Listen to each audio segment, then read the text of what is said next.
Jamen, jeg hedder Helle, og jeg er det, der hedder sektormanager her i Euroskills Herning 2025. Det betyder, at jeg er ansat af Euroskills, som jo er sådan en projektansættelse, fordi Euroskills er kun i Danmark én gang.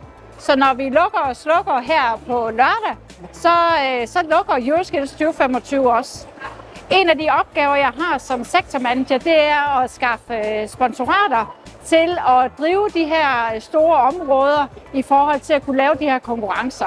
Og der har vi selvfølgelig haft fokus på, at vi gerne vil få fat i noget professionelt udstyr, så vores deltagere de har de allerbedste vilkår for at præstere så godt som overhovedet muligt. Vi har også haft fokus på at skabe sponsorater fra leverandører i Danmark, altså bruge vores nærmiljø, så vi kan vise frem, hvad er det, vi i Danmark kan, og hvad er vi rigtig dygtige til her. Og derfor så er vi også rigtig glade for at have Hovnø med her på konditorkonkurrencen.